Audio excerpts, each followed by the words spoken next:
Human resources employees. What are your best HR nightmare stories?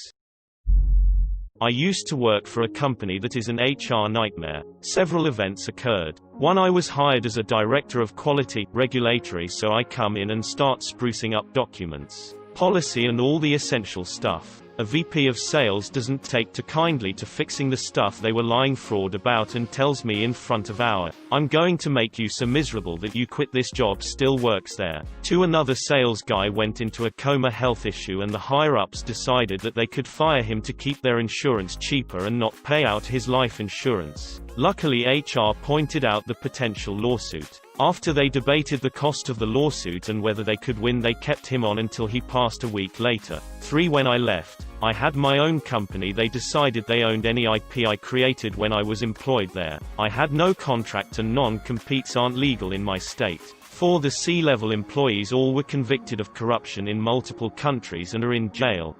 Another sales guy went into a coma health issue and the higher-ups decided that they could fire him to keep their insurance cheaper and not pay out his life insurance. Luckily HR pointed out the potential lawsuit. After they debated the cost of the lawsuit and whether they could win, they kept him on until he passed a week later. Reasons to call in every once in a while. Take time for you because your bosses don't give two shits about you. I had a friend working a GM when HR thought it was a good idea to test everyone on the skill set needed for their department regardless of how long they were in their position. Long careers. 15, 20, 25 years were ruined because even though they worked there for a long time with a long string of great performance reviews, they didn't pass the test that measured what HR thought was required for the department. Say you're a materials expert working in a design department. You may know barely enough in the CAD system to draw a cylinder. On the other hand, given a cylinder, you can whip out all the properties that cylinder would have if it were made from aluminum, cold-rolled steel, fiberglass, etc. You'd be out of your job because HR said you had to have a certain level of CAD expertise even if it wasn't relevant to your role in the design process. That's just a sign of terrible upper management. What CEO or COO or company president allows HR to do something like that? Sounds like age discrimination to me. Come up with a bogus test that old people can't pass. Replace them with cheap labor. It's still short-sighted since you need to pay for expertise, and younger workers won't have it. My friend who worked in HR told me about her old job where the boss had drilled a hole from his office through to the ladies' changing rooms and was perv-whacking it every chance he could get.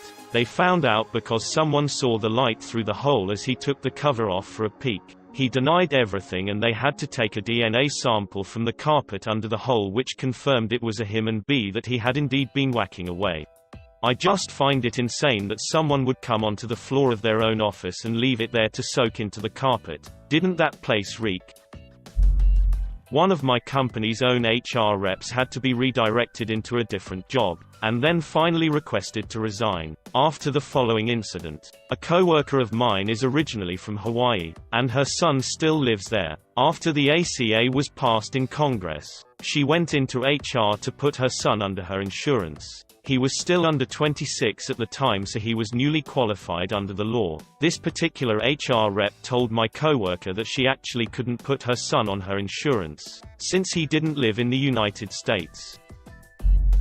I don't work in HR, but I do have a nightmare HR story. When I was on my gap year, I worked a part-time job as a fitness instructor at a leisure center. One of my coworkers, call him Bill, was a nice guy and I would often sit and chat to him on my breaks, etc. Long-term girlfriend and baby at home. As part of my job I used to teach spinning classes on a fairly regular basis. I would normally leave my phone in the staff room while I was teaching, or behind the reception desk. Both these places were secure and my phone had a passcode on it. I didn't want it going off while I was teaching because when it received calls, texts, it interfered with the stereo in the spin studio. I didn't have a locker or anything where I could store it. Sometime in around January I was at uni for an interview weekend. My girlfriend at the time had come to pick me up, and while she was waiting in the car, She was scrolling through my messages on my iPad. When I got in the car, she showed me one of my chats and said, "Why did you send this video to Bill?" I had no recollection of sending any videos to Bill, since I did not speak to him outside of work beyond "I'm going to be late" or similar.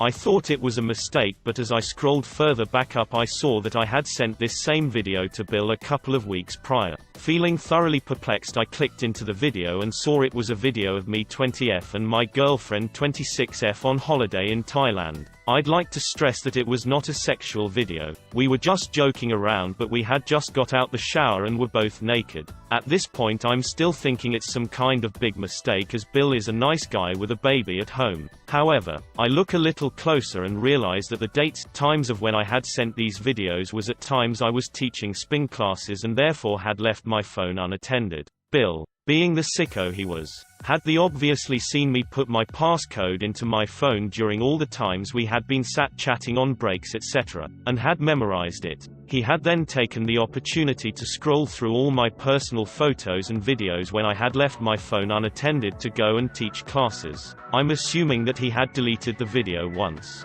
hence why he had sent it to himself again a couple of weeks later. He'd also deleted the chat history from my iPhone but hadn't realized it synced to my iPad. This was in around 2012, by the way. I would only have been about 18/19 at the time when the videos were taken. Obviously I reported this to my manager and to HR, but it was a bit of a minefield for them to navigate. I don't know what he told them, but I imagine it was along the lines of saying I sent them to him of my own free will. How would he have known my password, etc.? It took a long while to get sorted, but in the end he did get sacked.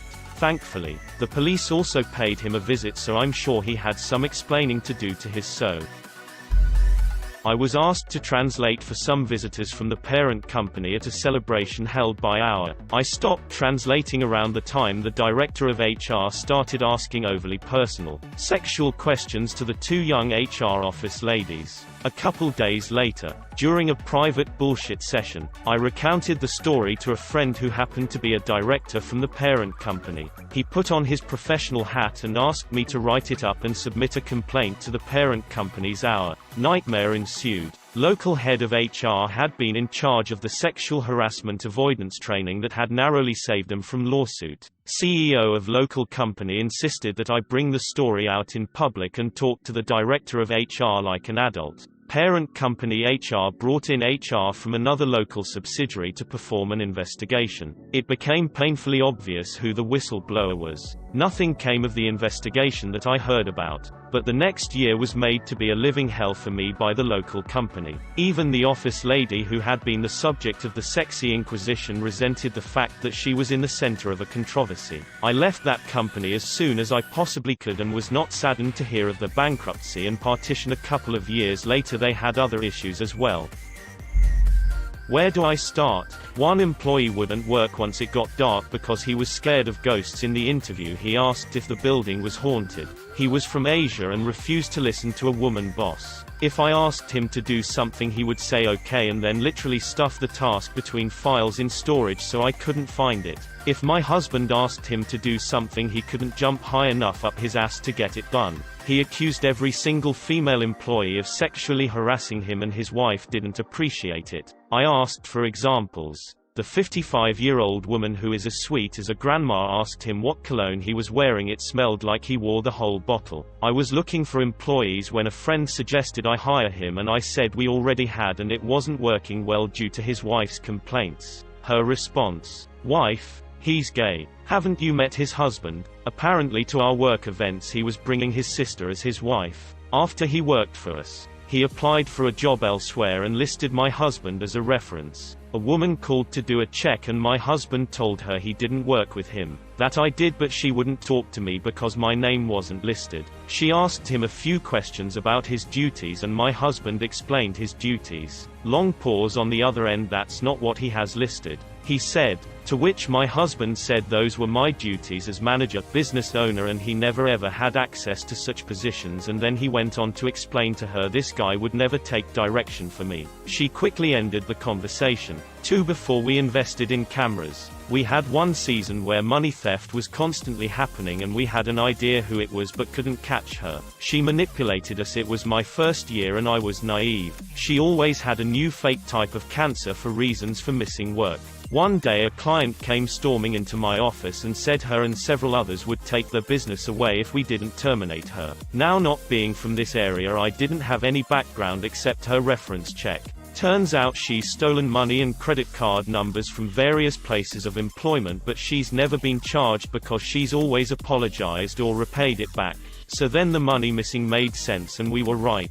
Once we got rid of her, the money stopped disappearing. She reapplied later on and her resume was so padded I turned it into a drinking game. The duties she put down under her position at my businesses either 1 didn't exist or 2 were my job. When you pad your resume, don't send it to a previous employer. 3. One employee developed a drinking problem. I couldn't figure out why they were going outside every 15 minutes for a cigarette. I dismissed it at first because they were a hard worker, put in long hours and barely took a lunch break.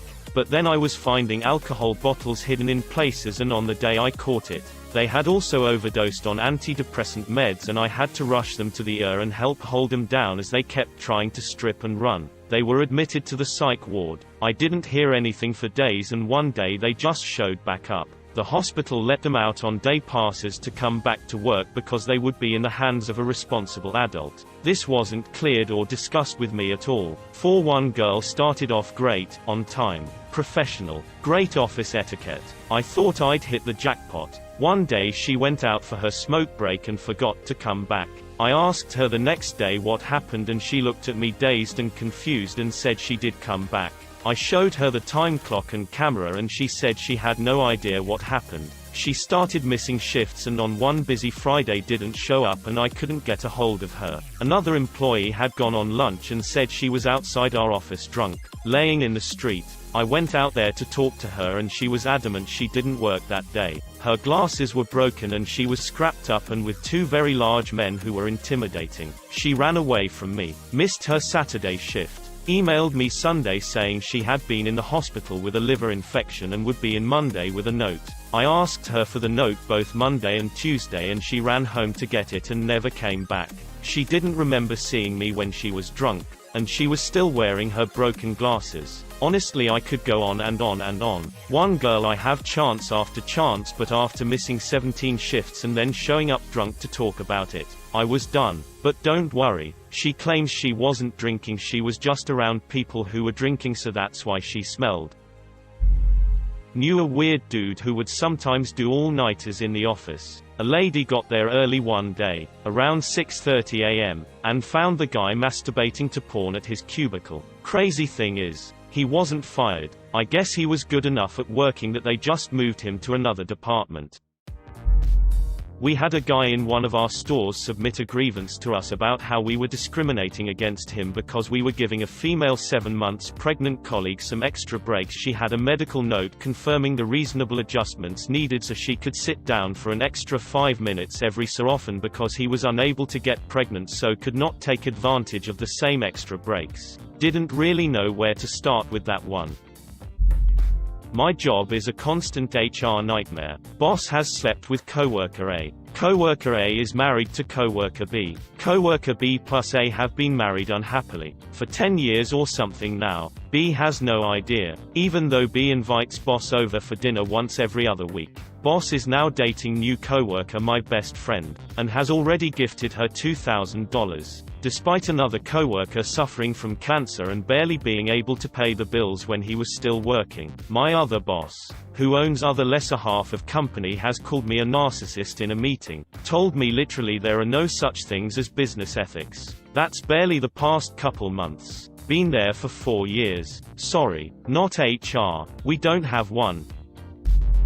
I was sitting in the HR office with one of the members of HR. I was waiting on her to finish a form so that we could go eat lunch. Suddenly, this guy comes in. He was a young temp employee and had only been there a week or so, and says he has something he needs to talk about. I start to get up to leave when he blurts out that he doesn't like that fact that there are so many gays and lesbians working in the company. Once he says that, I sit right back down. The HR employee asks him to clarify, and he goes on about how his trainer was gay and his team lead is gay and his manager is a lesbian, all true, and he doesn't feel comfortable working around all these gays and lesbians. The HR employee asks him if anyone has ever sexually harassed him, which he says they haven't. She then says, "So you want me to fire these employees? Strictly based on their sexual orientation, just so you don't feel uncomfortable?" He says yes, after which she tells him to leave the office. She then calls in his manager and talks with her about it. He ends up quitting by the end of the week. Oh man, I was an HR officer in the army, so many soldiers arrives to our unit, asks to go on leave to get his new wife and move her in. No problem. Get a call from the Inspector General a few days later saying he abandoned his wife and kids. The guy, a paralegal, was now married in NY and California, and had been fraudulently married to the CA woman to draw the benefits and just tried ghosting her. Had an officer being forced to resign over a DUI. Her last day was on a Friday, but on Monday, her urinalysis came back hot for cocaine. The only thing that could keep her from getting out that Friday was a court-martial. Sid calls her in. She waives her rights and they video record her uncoerced confession. This gave them everything they needed to court-martial a captain. She received a bad conduct discharge, lost all her benefits and a security clearance. She was a military police captain, and she gave them the confession. Had a female soldier who came up hot for meth. Twice. She was showing up for 5 minutes a day because she thought she couldn't be marked AWOL she was. That she could still get paid she wasn't. And that she couldn't stand trial she could. When she realized all this, she became a deserter, which puts a warrant out for your arrest. 5 months later, I get a call from the police in a nearby big city that she was picked up for prostitution and selling drugs. Had a soldier break into his neighbor's apartment after he heard gunshots. The husband murdered the wife and was about to murder their friend. He saw my soldier in his uniform, thought he was police, then killed himself. I got to process that guy for the Soldier's Medal, the highest medal for non-combat heroism in the military, since his bravery of breaking into a place where he heard gunshots undoubtedly saved that girl's life. HR can be wild.